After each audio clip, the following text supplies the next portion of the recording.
ہم نے انسان کو محنت اور مشقت ہی میں پیدا کیا. محنت، مشقت، تکلیف یہ ہر انسان کا مقدر ہے، کرنی ہی ہے.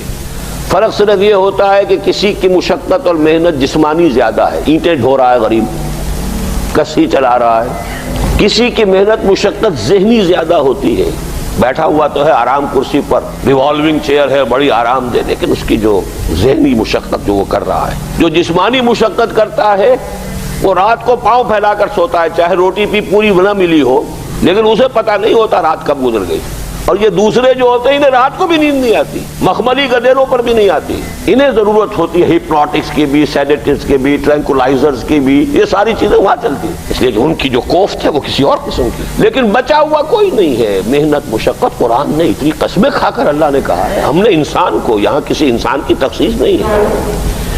محنت، مشقت، اور اس محنت مشقت کے ساتھ اس میں غالب نے ایک اور رنگ داخل کیا ہے، اس کے ساتھ غم بھی. مثلا حیوان اور انسان میں کیا فرق ہے؟ بیل ہے، کولو چلا رہا ہے، مشقت تو وہ بھی کر رہا ہے. بار برداری کا اونٹ ہے، بوجھ ڈھو رہا ہے ادھر سے ادھر تک، محنت تو وہ بھی کر رہا ہے. انسان محنت بھی کرتا ہے، مزید اس کو رنج اور غم جو سابقہ اس کو پیش آتا ہے. بیل کو پتہ بھی نہیں ہوگا میری کو اولاد بھی ہے، نسل بھی ہے، وہ کوئی بیمار ہے، کس حال میں ہے. گائے کو بھی اپنے بچے کی خبر ہوگی، وہ چھوٹا سا جب ہے دودھ پیتا ہے، اس کے بعد اسے کیا پتا وہ کہاں گیا کہاں نہیں ہے. انسان کو جو تکلیفیں جھیلنی پڑتی ہیں، پھر جو غم جھیلنے پڑتے، وہ حیوان کے لیے نہیں ہے، یہ انسان کے لیے. اسی لیے کہا غالب نے کہ قید حیات و بند غم اصل میں دونوں ایک ہیں. موت سے پہلے آدمی غم سے نجات پائے کیوں؟ تو یہ مشقت اور غم دونوں کو شامل کر لیجئے. انسان کا معاملہ حیوان سے بدتر ہے اس پہلو سے. کبھی کسی بیل کو، اونٹ کو وہ صدمہ نہیں ہوا ہوگا کہ بیٹا نے سینے تان کر کہا ابا جان آپ چھوڑیے، آپ کیا باتیں کرتے ہیں، آپ دقیانوسی باتیں کرتے ہیں، اب زمانے کا رنگ بدل گیا. وہ جو بوڑھے باپ کو جو اس وقت صدمہ پہنچتا ہے، یہی ہے وہ جس پر میں نے اپنی جوانی کھپائی ہے، جس میں میں نے اپنے آپ کو انویسٹ کیا ہے. آج یہ میرے سامنے کھڑا ہو کر کیا کہہ رہا ہے. اور یہ تو میں نے بڑی ہلکی مثال دی ہے. گالیاں دینے والے بھی ہیں، ماں باپ کو قتل کرنے والے بھی ہیں. مرتا نہیں ہے بڈھا کہ یہ مرے تو مجھے یہ ساری جائیداد ملے اور مجھے آزادی حاصل ہو. اے انسان، تجھے مشقت پر مشقت جھیلتے ہوئے، محنت پر محنت کرتے ہوئے ہی آگے بڑھنا ہے، اور پھر اپنے رب کے حضور میں پیش ہونا ہے. یہ اور مصیبت ہے. کسی اونٹ اور کسی بیل سے محاسبہ نہیں ہے وہاں. اس روز کہے گا کافر کاش میں مٹی ہوتا، انسان بنا ہی نہ ہوتا میں، جسے آج ہم بہت بڑا شرف سمجھ رہے ہیں، شرف انسانیت. کاش کہ میں مٹی ہوں، یہ انسان کی حیثیت مجھے دی ہی نہ جاتی کہ میں آج یہاں کھڑا ہوں جواب دے کے. حضور نے فرمایا کل نفس یغدو فبائع نفسہ فموتقھا وموبقھا. ہر انسان جب صبح آنکھ کھلتی ہے، رات کے سونے تک وہ اپنے آپ کو بیچتا ہے. کوئی جسمانی مشقت اپنی بیچ رہا ہے، شام کو 100 روپے لے کر آیا ہے، اس نے اپنی جسمانی محنت بیچی ہے نا. کسی نے اپنی ذہنی محنت، ذہنی صلاحیت بیچی ہے، چاہے وہ ڈاکٹر ہے، چاہے انجینئر ہے، کوئی اور ہے، وہ اپنی ذہنی صلاحیت بیچ رہا ہے بیٹھا ہوا اپنے کلینک میں، اپنے آفس میں. بائع نفسہ، اپنے آپ کو بیچتا ہے. یہ بیچنا تو ہر ایک کا ہے، ہر شخص بیچ رہا ہے اپنے آپ کو. کوئی بدبخت وہ ہے جو یہ ساری مشقت جھیل کر بھی رات کو جہنم لے کر آیا ہے. کر مشقت بھی جھیلی اور لے کر بھی آیا آگ کے انگارے، اس لیے کہ حرام کاروبار کیا. کوئی وہ ہے جو اس مشقت کے بعد اپنے نفس کو جہنم کی آگ سے چھٹکارا دے کر آتا ہے. بیچا، جائز جگہ بیچا، جائز طریقے سے بیچا. بیچا اس نے بھی، محنت اس نے بھی کی، مشقت اس نے بھی کی، لیکن اس نے اپنی مشقت کے نتیجے میں اپنے آپ کو برباد کر لیا. تو جب آزمائش میں کوئی پڑے گا تو پتا چلے گا نا کہ کھرا ہے یا کھوٹا ہے. آزمائش میں نہیں آیا، امتحان میں نہیں آیا، کوئی تکلیف آئی نہیں، تو وہ کھرے اور کھوٹے گڑمڑ رہیں گے، ملے جلے رہیں گے. دودھ کا دودھ اور پانی کا پانی جدا نہیں ہوگا. کیا لوگوں نے یہ سمجھا تھا کہ وہ چھوٹ جائیں گے صرف یہ کہنے پر کہ ہم ایمان لے آئے اور انہیں آزمایا نہ جائے گا؟ ہم نے تو آزمایا ہے ان سب کو جو ان سے پہلے آئے. تو یہ تو یوں سمجھیے کہ اس راستے کا ایک مستقل معاملہ ہے. جو آئے سوچ سمجھ کر آئے کہ یہ شہادت گاہ الفت میں قدم رکھنا ہے. لوگ آسان سمجھتے ہیں مسلمان ہونا. جس نے کہا آمنت باللہ، ہم نے آزما لیا. سچ مچ کا یہ ہم پر ایمان کا دعوے دار ہے یا جھوٹ موٹ کا دعویٰ کر رہا ہے؟ یہ سچ مچ کا عاشق ہے یا جھوٹ موٹ کا عاشق ہے؟ ظاہر بات ہے کہ امتحان نہ ہو، آزمائش نہ ہو تو کیسے ان کے مابین تمیز ہوگی؟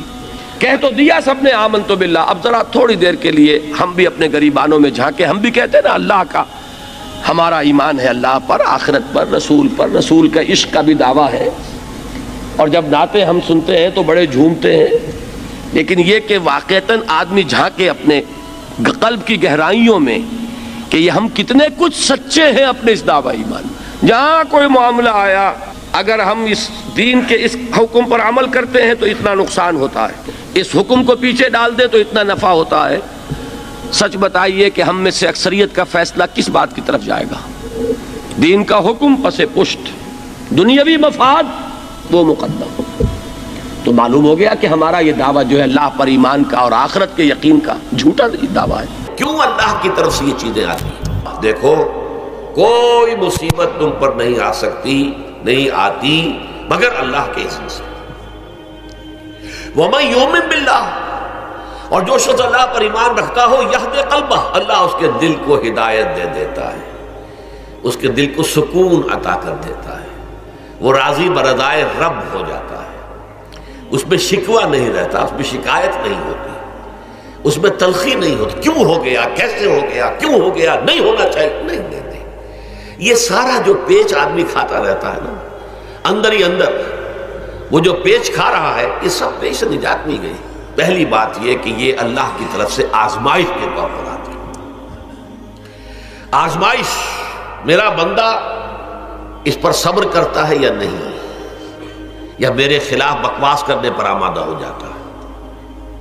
اللہ تو ایسا ہے، اللہ نے تو ہم پر کبھی کرم کیا ہی نہیں ہے، اللہ تو ظالم، معاذ اللہ معاذ اللہ معاذ اللہ۔ کہیں ایسا تو نہیں، میرا بندہ جو ہے تکلیف کو جھیلتا ہے میری وجہ سے، یہ سمجھ کے کہ اللہ کی طرف سے آئی۔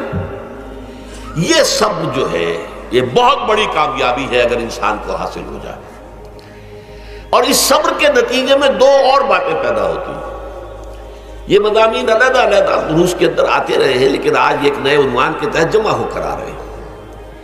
پہلی بات یہ ہوتی ہے کہ یہ امتحان کا نتیجہ کیا نکلتا ہے کہ آپ نے ایک امتحان پاس کیا تو آپ کے اگلے درجے میں ترقی ہو جاتی ہے۔ 5ویں کا امتحان پاس کر لیا نا تو 6ٹھی میں جائیں گے، اب 6ٹھی کا امتحان پاس کریں گے تو 7ویں میں جائیں گے، 7ویں کا پاس کریں گے تو 8ویں میں۔ درجہ بدرجہ انسان کی دینی، ایمانی اور روحانی ترقی کا ذریعہ یہ آزمائش میں ہے۔